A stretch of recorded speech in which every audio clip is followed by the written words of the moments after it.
try to learn the second chapter in geography, that is Indian physiography. So in this chapter we try to learn about the following points. So one is, mukhiyavagi general features of our country. So general features of landforms of India. What type of landforms are available in our country? Then physiographic divisions of our country, and another one is important features of physiography, physical divisions. ನಮ್ಮ ದೇಶದಲ್ಲಿರ್ತಕ್ಕಂಥ ಭೌತಿಕ ಲಕ್ಷಣಗಳೇನು ಅನ್ನೋದನ್ನ ನಾವು ನೋಡ್ತಾ ಹೋದಾಗ, ಮೊದಲನೇದಾಗಿ we know that India is a vast country. ಬಹಳ ವಿಶಾಲವಾಗಿರ್ತಕ್ಕಂಥ ರಾಷ್ಟ್ರ Bharat. India is a vast country and it is a varieties of landforms. ನಮ್ಮ ಭಾರತ ದೇಶದಲ್ಲಿ so many types of landforms are available. Varieties of landforms are available, and so ಇಲ್ಲಿ our India includes, ನಮ್ಮ ಭಾರತದಲ್ಲಿ ನಾವೇನೆಲ್ಲ ಕಾಣ್ತಾ ಇದೀವಿ ಅಂದ್ರೆ, India includes, one is mountains. So many mountains are found in our country. Mountains, then after plateaus, don't search up listen. Plateaus, ಪರ್ಯಾಯ ದ್ವೀಪ ಪ್ರಸ್ಥಭೂಮಿಗಳನ್ನ ನಾವು ನೋಡ್ತಾ ಹೋಗ್ತೀವಿ. ಮೌಂಟೈನ್ಸ್, ಪ್ಲಾಟ್ಯೂಸ್ ಅಂಡ್ ಪ್ಲೈನ್ಸ್ ಅಂದ್ರೆ ಮೈದಾನ ಪ್ರದೇಶಗಳು, ಅಂದ್ರೆ ದೀರ್ಘವಾಗಿರ್ತಕ್ಕಂಥ ದೊಡ್ಡದಾಗಿರ್ತಕ್ಕಂಥ ಮೈದಾನಗಳನ್ನು ನಾವು ಕಾಣ್ತೀವಿ. So in our country we see mountains. So then after plateaus, so then after plains, so then after valleys, mountain valleys ಗಳನ್ನು ನಾವು ಕಾಣ್ತೀವಿ ಭಾರತದಲ್ಲಿ. So then after we also see coastal plains. Coastal plains, ಕರಾವಳಿ ಪ್ರದೇಶ ಭಾರತದಲ್ಲಿದೆ. ನಾನು ಮೊನ್ನೆ ಹೇಳಿದೆ, India is A rich country, ತುಂಬಾ ಸಂಪದ್ಭರಿತವಾಗಿರ್ತಕ್ಕಂಥ ರಾಷ್ಟ್ರ, because it consisting of so many mountains, so many plateaus, so many plains, so many valleys, so many coastal lines are available in our country. This type of physiographic conditions is available in our country. So these physiographic conditions or features have influence. ಇವೆಲ್ಲವೂ ಸಹ ಯಾವುದರ ಮೇಲೆ ಪ್ರಭಾವವನ್ನು ಬೀರುತ್ತೆ? ಯಾವ್ಯಾವುದು? Mountains, plateaus, plains, coastal areas and valleys. All these influence on the Indian river system. ಭಾರತದಲ್ಲಿರ್ತಕ್ಕಂಥ ನದಿಗಳ ಮೇಲೆ ಪ್ರಭಾವವನ್ನು ಬೀರುತ್ತೆ. These influence on river system. And also another one is on climatic conditions of our country. ನಮ್ಮ ದೇಶದ climate ಮೇಲೆ ಪ್ರಭಾವವನ್ನು ಬೀರುತ್ತೆ.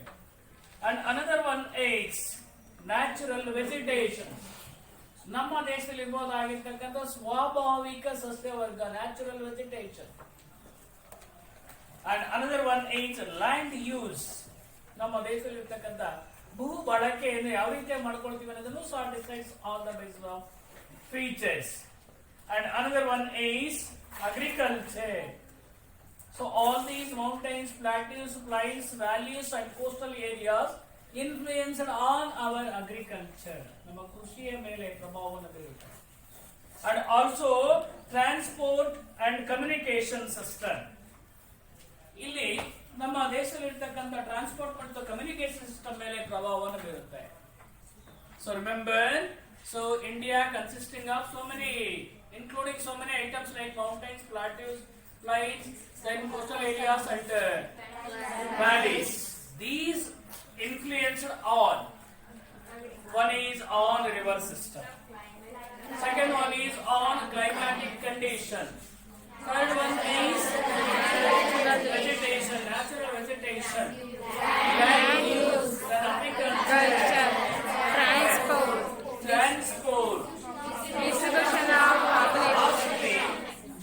distribution of population is also influenced by these divisions ಇವೆಲ್ಲವುಗಳ ಮೇಲೆ ನಮ್ಮ ದೇಶದ ಪರ್ವತಗಳಾಗಿರ್ಬೋದು, ಪರ್ಯಾಯ ಪರಿಸರ ಭೂಮಿಗಳಾಗಿರ್ಬೋದು, ಕೋಸ್ಟಲ್ ಏರಿಯಾಸ್ಗಳಾಗಿರ್ಬೋದು ಎಲ್ಲವೂ ಸಹ ಪ್ರಭಾವವನ್ನ ಬೀರ್ತಾ ಹೋಗುತ್ತೆ.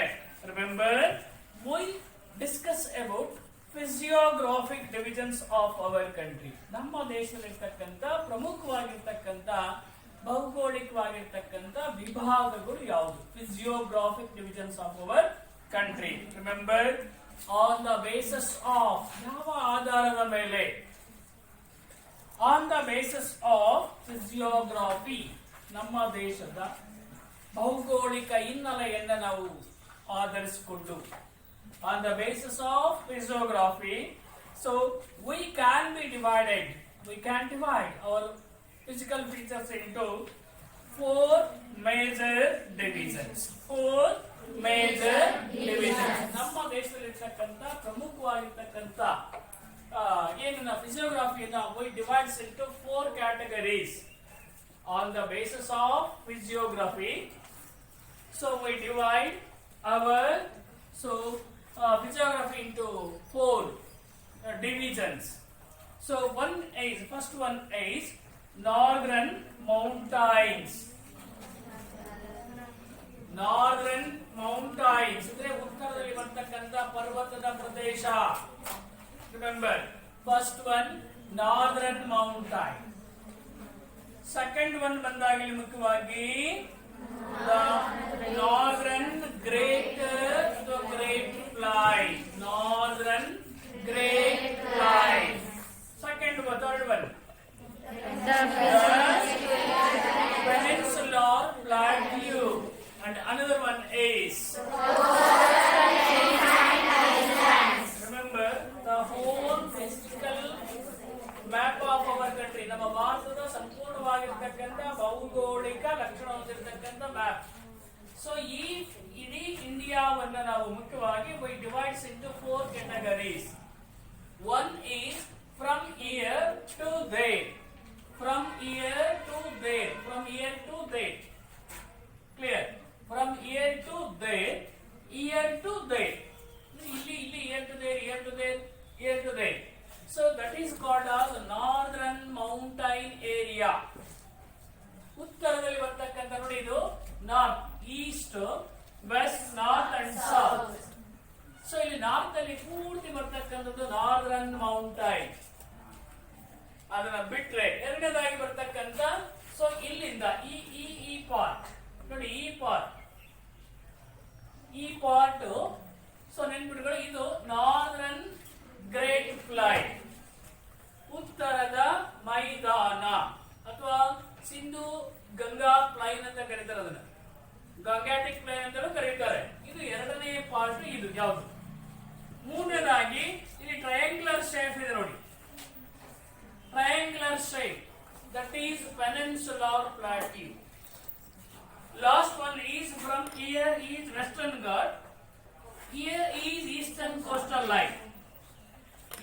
Western side is Western coastal line, Eastern side is Eastern coastal line. So in this way we divide our country into 4 physical divisions. One is northern plain,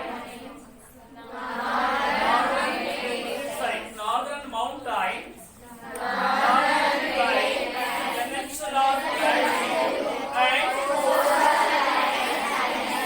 coastal land lines. In this way we divide our India physiographically into 4 important divisions. So ಅದರಲ್ಲಿ first one ಬಂದಾಗ ನಾವು ನೋಡ್ತಕ್ಕಂಥದ್ದು ಯಾವುದು?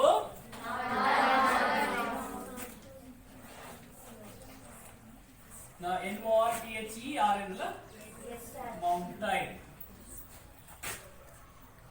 So ಮೊದಲನೇದಾಗಿ ನಾವು ನೋಡ್ತಕ್ಕಂಥದ್ದು ಉತ್ತರದಲ್ಲಿ ಬರ್ತಕ್ಕಂಥ ಮೈದಾನ ಪ್ರದೇಶ, northern mountain. ಅದ್ರ ಬಗ್ಗೆ ನಾವು ಡಿಸ್ಕಸ್ ಮಾಡ್ತಾ ಹೋದಾಗ ಇಲ್ಲಿ ಮುಖ್ಯವಾಗಿ ನಿಮಗೆ ಎಲ್ಲಿದೆ ಅಂತ ಈಗಾಗಲೇ ಮ್ಯಾಪ್ ಅನ್ನು ಐಡೆಂಟಿಫಿಕೇಶನ್ ಮಾಡಿದ್ದೇನೆ. So here the northern mountain comprise ಅಂದ್ರೆ ಒಳಗೊಂಡಿರ್ತಕ್ಕಂತಹ, include northern mountain comprise Himalayas, Himalaya ಪರ್ವತಗಳನ್ನು ಒಳಗೊಂಡಿರ್ತಕ್ಕಂತಹ ಅಂದ್ರೆ ಪರ್ವತಗಳನ್ನು ಒಳಗೊಂಡಿರ್ತಕ್ಕಂಥ ಒಂದು ಗುಂಪು ಯಾವುದು northern mountains comprise with Himalaya. ನಮ್ಮ ಉತ್ತರ ಭಾರತಕ್ಕೆ ಹೋದಂತೆ ನಾವು ಉತ್ತರ ಭಾರತದ ಮೇಲ್ಭಾಗದಲ್ಲಿ ಚೀನಾ ಮತ್ತು ಭಾರತದ ಮಧ್ಯದಲ್ಲಿ almost all place is covered through the help of the mountains. First one ನಾವು ನೋಡಿದಾಗ northern mountain, so comprise of Himalaya, ಹಿಮಾಲಯಗಳನ್ನು ಒಳಗೊಂಡಿರ್ತಕ್ಕಂಥ ಒಂದು ಮೈದಾನ ಪ್ರದೇಶ, ಸಾರಿ ಪರ್ವತ ಪ್ರದೇಶ.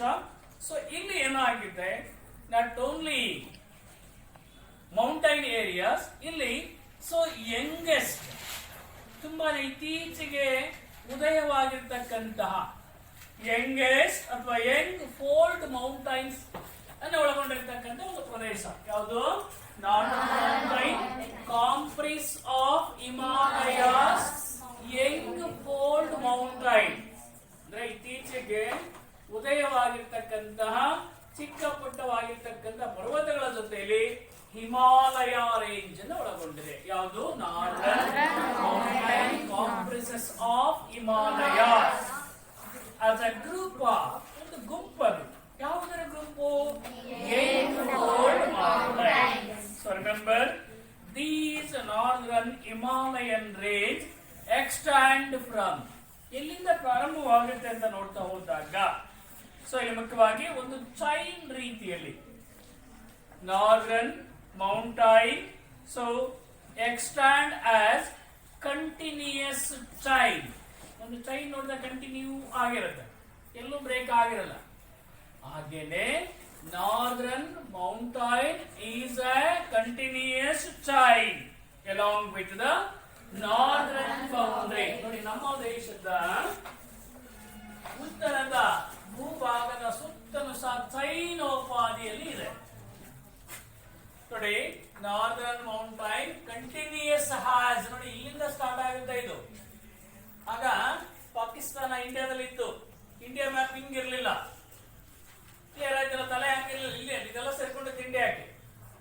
ಸೊ ಇಲ್ಲಿ India's northern mountain starts from, ಎಲ್ಲಿಂದ ಸ್ಟಾರ್ಟ್ ಆಗುತ್ತೆ ಇಂಡಿಯಾದಲ್ಲಿ ಅಂದ್ರೆ, so one of the reason ಯಾವುದು ಇಲ್ಲಿ ಮುಖ್ಯವಾಗಿ, ಸೊ ಇಲ್ಲಿ ಚೈನ್ ಉಪಾಧಿಯಲ್ಲಿದೆ. ಯಾವುದು? Northern mountain is continuous along chain with the northern boundary of our country. ನಮ್ಮ ದೇಶದ ಉತ್ತರ ಭಾಗದ ಉದ್ದಕ್ಕೂ ಸಹ ಚೈನ್ ಉಪಾಧಿಯಲ್ಲಿ ಇದೆ. ಯಾವುದು? Northern mountain. So it start from, ಅಥವಾ ಇದು ಎಲ್ಲಿಂದ ಮುಖ್ಯವಾಗಿ, the northern mountains haves highest mountain, ತುಂಬಾ ಎತ್ತರವಾಗಿರ್ತಕ್ಕಂಥ ಪರ್ವತಗಳಿವೆ ಇಲ್ಲಿ.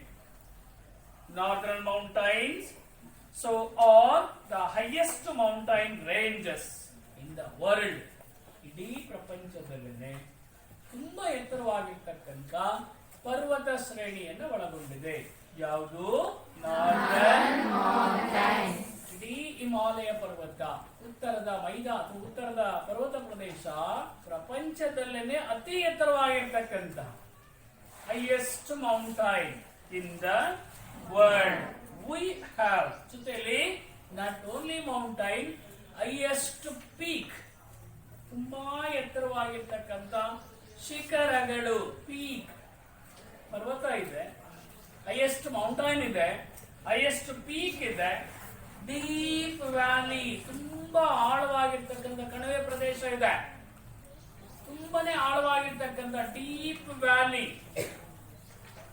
ನೋಡಿ, Himalayan mountain consisting of highest mountain range in the world. Plus second one is highest peak plus deep valleys and gorges, ಕಂದಕಗಳು, ಗೋರ್ಗೇಸ್. ನೋಡಿ, ಪರ್ವತ ಪ್ರದೇಶದಲ್ಲಿ ಅಂದ್ರೆ ಕಂದಕಗಳ ಬಾವಿಯೋಪಾದಿಯಲ್ಲಿ ಬಾವಿಗಳನ್ನು ತೆಗೆದಾಗ ಹೆಂಗೆ ಕಂದಕ ಬಿದ್ದಿರುತ್ತೋ ಆ ರೀತಿಯಲ್ಲಿ ಎಲ್ಲಿ ಬೇಕಲ್ಲಿ ಹಿಮಾಲಯದಲ್ಲಿ ಕಂದಕಗಳನ್ನು, ಗೋರ್ಗೇಸ್ಗಳನ್ನು ನಾವು ಕಾಣ್ತೀವಿ. Definite meaning in la gorges. Then another one is glaciers, ಹಿಮ ನದಿಗಳು. ಪರ್ವತ ಪ್ರದೇಶದಲ್ಲಿ ಅನೇಕ ಮೌಂಟೈನ್ ರಿವರ್ಸ್ ಗಳ ಜನ್ಮವನ್ನು ತಾಳುತ್ತೆ. ಗ್ಲೈಸಿಸ್ ಹಿಮನದಿಗಳನ್ನು ನಾವು ಕಾಣ್ತೀವಿ ನೋಡಿ. Highest mountain, highest peak, deep valley, ಆಮೇಲೆ ಗೋರ್ಗೆಸ್ ಅಂಡ್ ಗ್ಲೈಸಿಸ್ ಹಿಮನದಿಗಳನ್ನು ನಾವು ಕಾಣ್ತೀವಿ. And passes ghats. Ninth standard ನೀವು ನೋಡ್ಕೊಂಡಿದ್ರೆ in our Karnataka 4 ghats of the Charmadi, Hulikal and ghat ಅಂದರೆ 4 ಘಾಟ್ಸ್ ಇದೆ ಕರ್ನಾಟಕದಲ್ಲಿ. ಅದು ಮೌಂಟೈನ್ ಪಾಸಸ್ ಗಳವೆಲ್ಲ. ಸೊ ಇಲ್ಲಿ ಪರ್ವತ ಪ್ರದೇಶದಲ್ಲಿ ನಾರ್ದರ್ನ್ ಮೌಂಟೈನ್ ಅಲ್ಲಿ ಏನೇನನ್ನ ನಾವು ಕಾಣ್ತೀವಿ? One we see highest mountain range, second one is highest peak, the third one is valleys, gorges and glaciers and mountain passes. So in India, so northern mountain extends. So ಇಲ್ಲಿ ಮುಖ್ಯವಾಗಿ ಎಲ್ಲಿಂದ ನಮ್ಮ ಇಂಡಿಯಾದಲ್ಲಿ ಪ್ರಾರಂಭವಾಗುತ್ತೆ ಅಂದ್ರೆ, so deep valleys, gorges and mountain passes so are found in our country, in our northern mountain range. So then after, so in our country northern mountain extends from Indus Gorge. ನೋಡಿ ನಿಮ್ಮ ಭೂಪಟದಲ್ಲಿ Indus river Indus ಅಂತ ಒಂದಿದೆ ನೋಡಿ. River Indus Sindhu ನದಿ ಅಂತೇಳಿ ಬರುತ್ತೆ. ಸರಿ,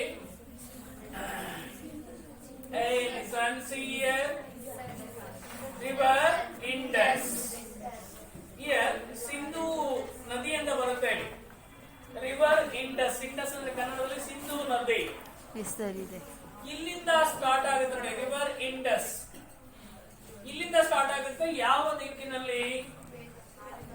western side ಅಲ್ಲಿ.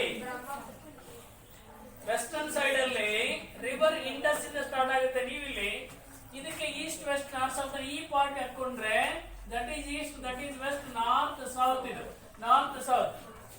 ಹಾಗಾಗಿ northern mountain starts from Indus gorge. Indus ನದಿಯಿಂದ ಅಥವಾ ಇಂಡಸ್ ವ್ಯಾಲಿ ಪ್ರದೇಶದಿಂದ ಪ್ರಾರಂಭವಾಗುತ್ತೆ. ಇಂದ ಯಾವ ದಿಕ್ಕಿನಲ್ಲಿ? ಇನ್ ದ ವೆಸ್ಟ್ ಅಲ್ಲಿ. ಅಂಡ್ ದೆನ್ ಆಫ್ಟರ್ ಎಲ್ಲಿವರೆಗೂ? River Brahmaputra. River Brahmaputra in the east. ನೋಡಿ ಈ ಕಡೆ ಈಸ್ಟ್ ಡೈರೆಕ್ಷನ್ ಅಲ್ಲಿ ರಿವರ್ ಬ್ರಹ್ಮಪುತ್ರ. ಸೊ ಅಪ್ ಇಲ್ಲಿ ರಿವರ್ ಬ್ರಹ್ಮಪುತ್ರ ಬರುತ್ತೆ. ಸೊ ಈ ಭಾಗದಲ್ಲಿ ಊಹಿಸಿ ನಾರ್ದರ್ನ್ ಮೌಂಟೈನ್ ರೇಂಜ್. ಇಲ್ಲಿ ಅನೇಕ ಪರ್ವತ ಬರ್ತವೆ. ಆಮೇಲೆ ಯಾವ ಅಂತ ನೋಡಂತೆ. But starts from river Indus gorge and ends in river Brahmaputra gorge in the east. Total extent of this northern mountain is 2400 meters. Yes, 2400 kilometers. ನೋಡಿ ಇಲ್ಲಿ 2400 ಮೈಲಿ from here to there. From here to there 2400 ಮೈಲಿಗಳಷ್ಟು ಏನಾಗಿದೆ? ಅಗಲಾಗಿದೆ. ಇನ್ನು width ಬಂದ್ರೆ ಇಲ್ಲಿಂದ ಇಲ್ಲಿಗೆ, ಇಲ್ಲಿಂದ ಇಲ್ಲಿಗೆ, ಇಲ್ಲಿಂದ ಇಲ್ಲಿಗೆ ಬಂದ್ರೆ ವಿಡ್ತ್ ಎಷ್ಟಿದೆ ಅಂದ್ರೆ ಮುಖ್ಯವಾಗಿ 320 kilometers. Yes, 240. In some places the width is 240 kilometers to in some places 320 kilometers. ಕೆಲವು ಕಡೆ 240 ಕಿಲೋಮೀಟರ್ಸ್ ಇರುತ್ತೆ. ಇನ್ನು ಕೆಲವು ಏರಿಯಾಸ್ ಗಳಲ್ಲಿ 320 ಕಿಲೋಮೀಟರ್ಸ್ ಬಿಡ್ತು ನೋಡಿ. ಕೆಲವು ಕಡೆ ಸ್ವಲ್ಪ ಇದೆ, ಕೆಲವು ಜಾಸ್ತಿ ನೋಡಿ ಜಾಸ್ತಿ ಬರುತ್ತೆ. ಈ ರೀತಿಯಲ್ಲಿ ಮುಖ್ಯವಾಗಿ some places have 240 kilometers of width and some places have 320 kilometers of width. Then the border in the then the finally remember ಇವುಗಳನ್ನು ನಾವು ಬಾರ್ಡರ್ಸ್ ಅಂತ ಕರಿತೀವಿ. Then the border in the west is ಇಲ್ಲಿ ಇಲ್ಲೇನಾಗುತ್ತೆ? ಈ ನಾರ್ದರ್ನ್ ಮೌಂಟೈನ್ ವೆರಿ ಬ್ರಾಡ್ ಆಗಿದೆ. Broad ಅಂದ್ರೆ ಕಿರಿದು, ಬ್ರಾಡ್ ಅಂದ್ರೆ ಕಿರಿದಾಗಿರ್ತಕ್ಕಂಥದ್ದು. ಎಲ್ಲಿ ಕಿರಿದಾಗಿದೆ? Remember, the northern mountain is broader. ಎಲ್ಲಿ ತುಂಬಾ ಕಿರಿದಾಗಿದೆ? ಇನ್ ದ ವೆಸ್ಟ್. ನೋಡಿ, ನೀವು ದಕ್ಷಿಣಕ್ಕೆ ಬಂದಂತೆ, ಸಾರಿ ಪಶ್ಚಿಮಕ್ಕೆ ಬಂದ ವೆಸ್ಟಿಗೆ ಬಂದಂತೆ ಇಲ್ಲಿ ಮುಖ್ಯವಾಗಿ ಏನಾಗ್ತಾ ಹೋಗುತ್ತೆ? ಬಹಳ ಕಿರಿದಾಗಿದೆ. ಯಾವುದು? Northern mountain is broader in the west. West ಗೆ ಬಂದಾಗ ತುಂಬಾ ಕಿರಿದಾಗುತ್ತೆ. ಅಂಡ್ ಇನ್ ನಾರ್ತ್ ಗೆ ಬಂದಂತೆ ವೆಸ್ಟ್ ಗೆ ಬಂದಂತೆ ಬ್ರಾಡರ್ ಆಗುತ್ತೆ. ದೆನ್ ಈಸ್ಟ್ ಗೆ ಬಂದಂತೆ ನ್ಯಾರೋ ಅಂದ್ರೆ ಅಗಲವಾಗ್ತಾ ಹೋಗುತ್ತೆ. ನ್ಯಾರೋ ಬ್ರಾಡ್ ಕನ್ಫ್ಯೂಸ್ ಆಯ್ತು. ಲಿಸನ್ ಇಲ್ಲಿ. ಸೊ ಇಲ್ಲಿ northern mountain became broader to the western side and it became narrow to eastern side. ಇಲ್ಲಿ ನೋಡಿ, ದಪ್ಪ ಆಗ ವಿಶಾಲವಾಗಿದೆ, ಅಗಲವಾಗಿದೆ. ಸೊ ಇನ್ನ ಪೂರ್ವಕ್ಕೆ ಬಂದಾಗ ಏನಾಗುತ್ತೆ? ಕಿರಿದಾಗುತ್ತೆ, ಚಿಕ್ಕದಾಗುತ್ತೆ. ಯಾವುದು? Northern mountains and becomes narrow towards the east. Finally, remember, they are steep slope. ಈ ಒಂದು ನಾರ್ದರ್ನ್ ಮೌಂಟೈನ್ ಏನಾಗುತ್ತೆ? Steep slope towards the India, ಅಂದ್ರೆ ದಕ್ಷಿಣಕ್ಕೆ ಬಂದಂತೆ. ನೋಡಿ, ಇದಕ್ಕೆ ಈಸ್ಟ್ ವೆಸ್ಟ್ ನಾರ್ತ್ ಸೌತ್ ಅನ್ನು ಇದಕ್ಕೆ ಹಾಕೊಂಡಾಗ, ಸೊ ಇಲ್ಲಿ ಈಸ್ಟ್ ಈ ಪಾರ್ಟ್, ವೆಸ್ಟ್ ನಾರ್ತ್ ಈ ಸೌತ್. ಇಲ್ಲಿ ಏನಾಗುತ್ತೆ? ಸ್ಟೀಪ್ ಸ್ಲೋಪ್ಸ್, ಅಂದ್ರೆ ತುಂಬಾ ಇಳಿಜಾರು. ಸ್ಟೀಪ್ ಸ್ಲೋಪ್ಸ್ ಗಳನ್ನು ನಾವು ಇಲ್ಲಿ ಸದರ್ನ್ ಪಾರ್ಟ್ ಅಲ್ಲಿ ಕಾಣ್ತೀವಿ. ರಿಮೆಂಬರ್, ಸೌತ್ ಇಂಡಿಯಾ ಕಡೆ ಬಂದ ಸೌತ್ ಪಾರ್ಟಿ ಬಂದಾಗ ತುಂಬಾನೇ ಏನಾಗುತ್ತೆ? ಸ್ಟೀಪ್ ಸ್ಲೋಪ್ಸ್ ಅನ್ನ ಕಾಣ್ತೀವಿ. ಇನ್ನ ಮತ್ತೆ ಇನ್ನೊಂದ್ ಕಡೆ ಹೋದಂತೆ, ಇನ್ನೊಂದ್ ಕಡೆ ಯಾವ್ದನ್ನ gentle slopes R towards the north. ಮೇಲಕ್ಕೆ ಹೋದಂತೆ ಬರೀ ಇಳಿಜಾರು, ಜೆಂಟಲ್ ಸ್ಲೋಪ್ ಅಂದ್ರೆ ಸುಮ್ಮನೆ ಇಳಿಜಾರು ಪ್ರದೇಶಗಳನ್ನು ನಾವು ಒಳಗೊಂಡಿರ್ತೀವಿ. So that is the total first physical divisions of our country. ಯಾವುದು? Northern mountain. Remember, so northern mountain range is one of the important physical divisions of our country. First point and nartha hodaga navu illi mukhyavagi, so this is located in the northern part of our country. So it start from Indus Gorge to Brahmaputra Gorge. This northern mountains consisting of so many mountains. Then also highest mountains, then highest peaks, then deep valleys, then gorges, then glaciers. And mountain crosses are in the Himalayan range or mountain range. So totally it consisting of or extend from river Indus to river Brahmaputra is 2,400 kilometers of length from east to west.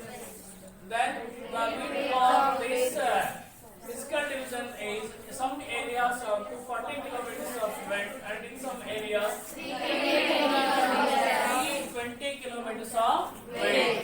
Then finally, remember, it is broader to the western direction and came narrow towards eastern direction.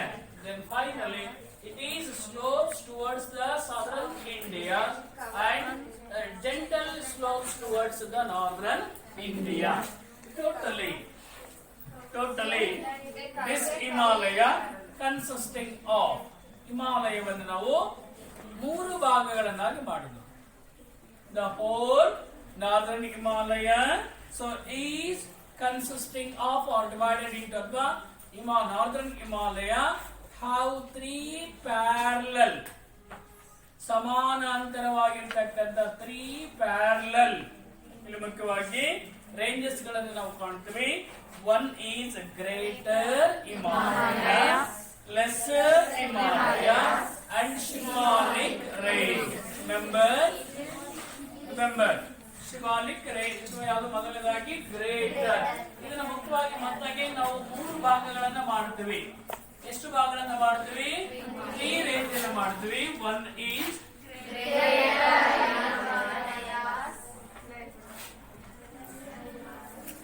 Greater Himalaya. So ಇಲ್ಲಿ ಮುಖ್ಯವಾಗಿ ಮೊದಲನೇದಾಗಿ ನಾವು ನೋಡ್ತಾ ಹೋದಾಗ greater Himalaya. Second one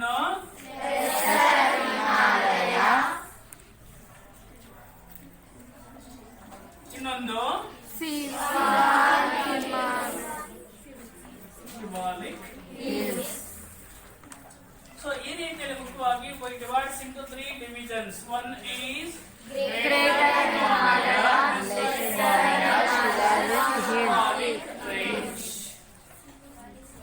Shivalik hills. 3 ರೀತಿಯಲ್ಲಿ ನಾವು ನಮ್ಮ whole northern mountain is divided into 3 parallel ranges. ಒಂದನೇದಾಗಿ ಗ್ರೇಟರ್ ಹಿಮಾಲಯ. ಜಸ್ಟ್ ಇದ್ರ ಬಗ್ಗೆ ಮಾತ್ರ ಮಾತಾಡೋಣ. ಗ್ರೇಟರ್ ಹಿಮಾಲಯದ ಬಗ್ಗೆ ನಾವು ಡಿಸ್ಕಷನ್ ಮಾಡೋದೇ ಆದ್ರೆ ನೋಡ್ತಾ ಹೋದಾಗ remember, so these greater Himalaya are innermost ಅಂದ್ರೆ ಮಧ್ಯಭಾಗದಲ್ಲಿ ಇರ್ತಕ್ಕಂಥ innermost along with continuous. Greater Himalaya is one of the innermost mountain area and continuous and highest ranges. ನೋಡಿ, ಈ ಗ್ರೇಟರ್ ಹಿಮಾಲಯ ಮೊದಲನೇದಾಗಿ ಏನಿದೆ, ಒಂದೇದು ಇನ್ನರ್ ಮೋಸ್ಟ್ ಮಧ್ಯಭಾಗದಲ್ಲಿದೆ, ಪ್ಲಸ್ ಕಂಟಿನ್ಯೂಯಸ್ ಮೌಂಟೇನ್ ರೇಂಜಸ್ ಗಳಿದೆ, continuous mountain ranges plus highest ಪ್ರಪಂಚದಲ್ಲಿ ಅತಿ ಎತ್ತರವಾಗಿರ್ತಕ್ಕಂತಹ ಮೌಂಟೈನ್ ರೇಂಜಸ್ ಗಳು ಇದೊಳಗೊಂಡಿದೆ. ಯಾವುದು? Greater Himalaya is one of the innermost, right. Then continuous, then highest mountain ranges are found in that area. Remember, totally. So in this mountain area, the highest peak range is 6100 meters. ಇಲ್ಲಿ ಏನಾಗಿದೆ, ಎಷ್ಟು ಎತ್ತರವಾಗಿರಬಹುದು ಅಂದ್ರೆ 6100 metres, not ಯಾವುದು kilometres. 6100 ಮೀಟರ್ಗಳಷ್ಟು ಎತ್ತರವಾಗಿರ್ತಕ್ಕಂಥ ಪರ್ವತ ಪ್ರದೇಶಗಳನ್ನ we can see in greater Himalaya. ಹಾಗಾದ್ರೆ remember, this greater Himalaya have many highest peaks. So highest peaks in the world. ಪ್ರಪಂಚದಲ್ಲೇ ಅತಿ ಎತ್ತರವಾಗಿರ್ತಕ್ಕಂಥ ಪರ್ವತ ಪ್ರದೇಶಗಳನ್ನು ನಾವು ಕಾಣ್ತೀವಿ. ಸೊ ಅದರಲ್ಲಿ ನೋಡ್ತಾ ಹೋದಾಗ ಸೊ ಯಾವುದಿಲ್ಲಿ ಮುಖ್ಯವಾಗಿ ಮೌಂಟ್ ಎವರೆಸ್ಟ್. ಮೌಂಟ್ ಎವರೆಸ್ಟ್ ಯಾವುದಿಲ್ಲಿ ಮುಖ್ಯವಾಗಿ Mount Everest. Mount Everest is the highest peak, 8,848 meters. Is the highest peak in the world. ಪ್ರಪಂಚದಲ್ಲೇ ಅತಿ ಎತ್ತರವಾಗಿರ್ತಕ್ಕಂಥ ಒಂದು ಪರ್ವತ ಪ್ರದೇಶ ಇಲ್ಲಿ ನಾರ್ದರ್ನ್ ಮೌಂಟೈನ್ ಅಲ್ಲಿ ಇದೆ. ಸಾರಿ, ಗ್ರೇಟರ್ ಮೌಂಟೈನ್ ಅಲ್ಲಿ, ಗ್ರೇಟರ್ ಹಿಮಾಲಯದಲ್ಲಿ ಇದೆ. ಯಾವುದು? Mount Everest 8,848 meters. Mount Everest ಅಲ್ಲಿ ನಿಮ್ಮ ಮ್ಯಾಪ್ ಅಲ್ಲಿ ತೋರಿಸಿದ್ರೆ ಎಂಟಿ ಎವರೆಸ್ಟ್ ನೋಡಿ, ಹುಡುಕಿ ಅದನ್ನ. ಮೌಂಟ್ ಎವರೆಸ್ಟ್ ಅಂತ ಇದೆ, ಸಿಕ್ಕಿದೆಯಾ? Mount Everest peak is the highest peak in the world. 8,848 meters. Yes, along with these mountains, another one is second highest mountain ಬಂದಾಗ ಇಲ್ಲಿ ಮುಖ್ಯವಾಗಿ ಯಾವುದು? Kanchenjunga. Kanchenjunga 8,559 meters. 8,596 meters is also one of the important mountain in the Greater Himalaya. Then another one is Makalu. Makalu mountain range 8,800. 48. Yes. Okay. Then another one is Dhavalagiri. Dhavalagiri. Hey, ಯಾವುದು? Hey, ದಡ್ಡಿ. ಧವಳಗಿರಿ. ಹಾಗೆ ನೋಡ್ಕೊಳ್ಳಿ. ನಿಮ್ಮಲ್ಲಿ ಹೇಗಿದೆ ಹಾಗೆ translation ಮಾಡ್ಕೊಳ್ಳಿ. ದೌಲತ್ ಇದ್ರೆ ಹಾಗೆ ಮಾಡ್ಕೊಳ್ಳಿ. ನಮ್ಮಲ್ಲಿ ಧವಳಗಿರಿ ಅಲ್ವಾ? ನಿಮ್ಮಲ್ಲಿ ಹೇಗಿದೆ ಆ ರೀತಿಯಲ್ಲಿ ಟ್ರಾನ್ಸ್ಲೇಷನ್ ಮಾಡ್ಕೊಳ್ಳಿ. ಧವಳಗಿರಿ ಅಂತ ನಮ್ಮಲ್ಲಿ ಇದೆ. ಆಲ್ಮೋಸ್ಟ್ ಆಲ್ ನೀವೆಲ್ಲರೂ ಸಹ ಅದನ್ನ ಧವಳಗಿರಿ ಅಂತೇಳಿ ಮಾಡ್ಕೊಳ್ಳಿ. DHAULAGIRA Dhavalagiri. Okay. Okay, it is also one of the important. Don't murmuring. So Dhavalagiri is also one of the important mountain range. Then another one is Manslu. So is also one of the important mountain range. So then Nanda Devi are the important mountain ranges that we can see in the Greater Himalayan range. Greater Himalayan range. Remember, this Greater Himalaya always covered by Greater Himalaya always covered with snow.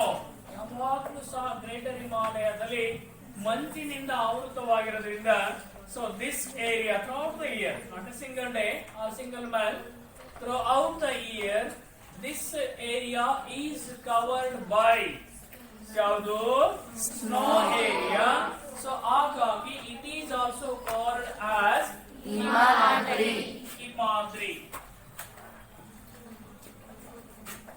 So Himadri ಅಂತೇಳಿ ಕರೀತೀವಿ ಯಾವುದನ್ನ? Greater Himalaya. Greater Himalaya is also called as Himadri. Why? Because it is always covered by snow for all the days of year. Throughout the year, it is covered by snow. So that is called as Himadri. Greater Himalaya is also called as Himadri. Why? Because Greater Himalaya always covered with snow throughout the year. So it is called as Himadri. Himadri ಅಂತೇಳಿ ನಾವು ಕರಿತೀವಿ. So then after, so the Greater Himalaya is also a home of many glaciers. Greater Himalaya ಅನೇಕ ಹಿಮ ನದಿಗಳ ಉಗಮ ಸ್ಥಾನ. Glaciers birth place of rivers ಅಂದ್ರೆ ಹಿಮ ನದಿಗಳನ್ನ ಹುಟ್ಟಿಸ್ತಕ್ಕಂತ number of glaciers takes birth in the greater Himalaya. So like so Gangotri, the birth place of river Ganga. Ganga ನದಿಯ ಉಗಮ ಸ್ಥಾನ Gangotri. So is in greater Himalaya. Greater ಹಿಮಾಲಯದಲ್ಲಿ ಹುಟ್ಟಿ ಬರುತ್ತೆ ಗಂಗಾ ನದಿ. ಹಾಗಾಗಿ it is one of the holy river. ಬಹಳ ಪವಿತ್ರವಾಗಿರ್ತಕ್ಕಂಥ ನದಿ ಅಂತ ಕರಿತೀವಿ. ಜೀವನದಲ್ಲಿ ಒಂದು ಸಾರಿ ಆದ್ರೂ ಸಹ ನಾವು ಗಂಗಾ ನದಿಯಲ್ಲಿ ಸ್ನಾನವನ್ನು ಮಾಡ್ಬೇಕಂತೆ. ಪಾಪಗಳು ಕಳ್ಕೊಂಡು ಹೋಗುತ್ತೆ. ಇಲ್ಲ ಅಂದ್ರೆ ಒಂದ್ ಸಾರಿ ಆದ್ರೂ ತುಂಗಾ ನದಿ ನೀರನ್ನ ಕುಡಿಬೇಕು. ಬಹಳ ಸ್ವೀಟ್ ವಾಟರ್. ತುಂಗಭದ್ರಾ ನದಿ ನೀರು ತುಂಬಾ ಸ್ವೀಟ್. ಶಿವಮೊಗ್ಗಕ್ಕೆ ಹೋದ್ರೆ ಶಿವಮೊಗ್ಗದ ಹೊರವಲಯದಲ್ಲಿ ಹರಿದೋಗುತ್ತೆ ನದಿ ಅದು ಅಲ್ವಾ? ಅದು ಬೇಡ ಅಂದ್ರೆ ತರೀಕೆರೆ ಪಕ್ಕದ ಒಂದು ಚಾನಲ್ ಹೋಗುತ್ತೆ, ದೊಡ್ಡ ಕೆನಲ್ ಹೋಗುತ್ತೆ. ಅದು ಸೇಮ್, ಅದು ಏನು ಡ್ಯಾಮ್ ಇಂದ ಬರ್ತಕ್ಕಂಥ ನೀರು, ಬಹಳ ಸ್ವೀಟ್ ವಾಟರ್. ಕಡೂರಲ್ಲಿ ಕುಡಿಯೋದಷ್ಟು ಅದೇ ನೀರು. ಕಡೂರಲ್ಲಿ ಕುಡಿಯೋ ನೀರಷ್ಟು ಭದ್ರಾ ನೀರನ್ನು ನಾವು ಕುಡಿತಾ ಇರ್ತಕ್ಕಂಥದ್ದು. ಬಹಳ ಸ್ವೀಟ್ ವಾಟರ್ ಅಲ್ವೇನೋ? ಮತ್ತೆ ಅದನ್ನ ನೀವು ರಿಫೈನರಿ ಮಾಡ್ಕೊಂಡು ಕುಡಿತೀರ ಅಲ್ವಾ? ಮತ್ತೆ ಅದನ್ನ ರಿಫೈನರಿ ಮೇಲೆ ಯಾವುದೇ ಗಳಿದೆ ಅದನ್ನ ನೀವು ಮತ್ತೆ ಪುನಃ ರಿಫೈನರಿ ಮಾಡ್ಕೊಂಡು ನೀವು ಕುಡಿತೀರ. ಇರ್ಲಿ. Anyhow, so totally Gangotri and another one is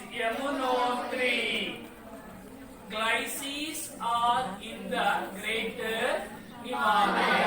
ನೋಡಿ ಸಾಕಷ್ಟು ಪರ್ವತಗಳಿದೆ. ಮೌಂಟ್ ಎವರೆಸ್ಟ್ ಇದೆ, ಕಾಂಚನಜಂಗಾ ಇದೆ, ಧವಳಗಿರಿ ಇದೆ, ದೆನ್ ನಂದಾದೇವಿ ರೇಂಜಸ್ ಅನ್ನು ನಾವು ಕಾಣ್ತೀವಿ, ಮಾನಸೂರು ರೇಂಜಸ್ ಇದೆ. Not only mountain ranges are there in that place, we also see number of glaciers like Gangotri and Yamunotri, and also mountain passes. ಇಲ್ಲಿ ಅನೇಕ ಈ passes ಗಳ ದಾರಿಗಳನ್ನು ನಾವು ಕಾಣ್ತೀವಿ, ಮೌಂಟೈನ್ passes ಗಳನ್ನು ನಾವು ಕಾಣ್ತೀವಿ. ಯಾವ್ಯಾವುದಪ್ಪ ಮೌಂಟೈನ್ passes ಇದೆ ಇಲ್ಲಿ ಅಂದ್ರೆ one is Burjil, and another one is Jojila. Jojila, and another one is Shikila. Are the important, listen, are the important mountain passes are seen in the Greater Himalaya. ನೋಡಿ greater ಹಿಮಾಲಯದಲ್ಲಿ ಎಲ್ಲ specialities ಗಳು ಇದೆ, extra ಒಂದು attractions ಇರ್ತಕ್ಕಂಥ ಒಂದು area. So highest mountains ಇದೆ, plus glaciers ಇದೆ, ಪ್ಲಸ್ ಏನಿದೆ ಮೌಂಟೈನ್ ಪಾಸಸ್ ಗಳನ್ನ ನಾವಿಲ್ಲಿ ಕಾಣಿಸ್ತೀವಿ. So that is the one part of northern mountain. Then after, so ಎರಡನೇದಾಗಿ ನಾವು ನೋಡ್ತಾ ಹೋದಾಗ ದಿ ಮೌಂಟೈನ್ ಎಲ್ಲಿ ನಾವು ಕಾಣ್ತೀವಪ್ಪ ಈ ನಾರ್ದರ್ನ್ ಮೌಂಟೈನ್ ನಲ್ಲಿ ಇರ್ತಕ್ಕಂಥ ಗ್ರೇಟರ್ ಹಿಮಾಲಯವನ್ನು ಎಲ್ಲಿ ಕಾಣ್ತೀವಿ ಅಂದ್ರೆ it is lies in between north west of ಹಿಮಾಲಯದ ನಾರ್ತ್ ವೆಸ್ಟ್ ಪಾರ್ಟ್ ನ ಭಾಗದಲ್ಲಿ ಕಾಣ್ತೀವಿ. ಯಾವ್ದನ್ನ? ಗ್ರೇಟರ್ ಹಿಮಾಲಯ.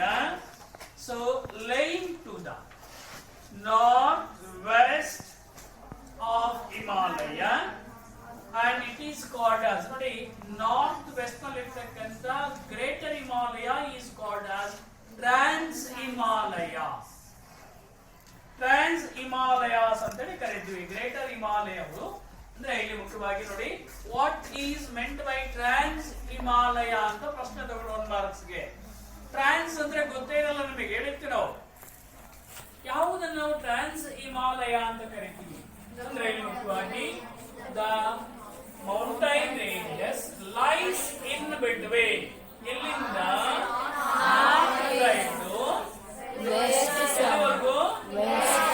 ನಾರ್ತ್ ಇಂದ ವೆಸ್ಟ್. ನೋಡಿ ಇಲ್ಲಿಂದ ಇಲ್ಲಿವರೆಗೂ ಇಷ್ಟಕ್ಕೆ ನಾವು ಈಸ್ಟ್ ವೆಸ್ಟ್ ನಾರ್ತ್ ಸೌತ್ ಹಾಕೊಂಡಾಗ ಇಷ್ಟಕ್ಕೆ ಪಾರ್ಟ್ಗೆ ಇಲ್ಲಿ ನೋಡಿ ಇದು ಈಸ್ಟ್, ಇದು ವೆಸ್ಟ್, ಇದು ನಾರ್ತ್, ಇದು ಸೌತ್. ಈ ಭಾಗದಲ್ಲಿ ಇರ್ತಕ್ಕಂಥ ಏರಿಯಾಸ್ಗಳನ್ನ ಮೌಂಟೈನ್ ರೇಂಜಸ್ ಅಂತ ನಾವೇನಂತ ಕರಿತೀವಿ? Trans Himalaya. What is meant by trans Himalaya?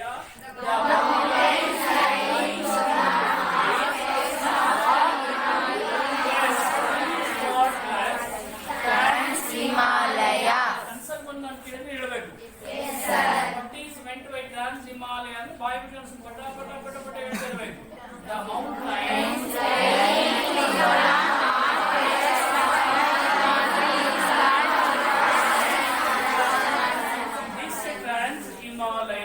also has mountain ranges.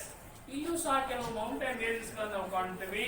ಅಲ್ಲಿ ಕಂಡು ಬರ್ತಕ್ಕಂಥ ಒಂದು ಮೌಂಟೈನ್ ರೇಂಜಸ್ ಅನ್ನು Karakoram range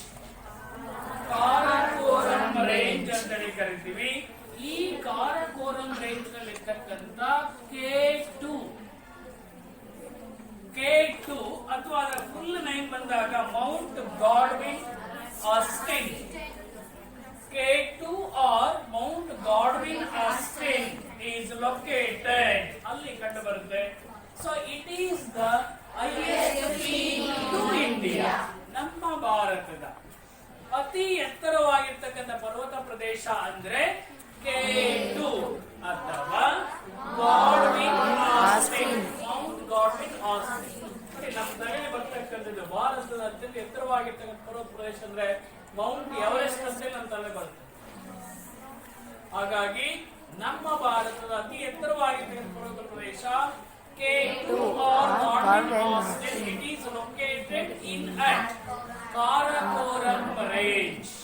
It is the highest peak of our country.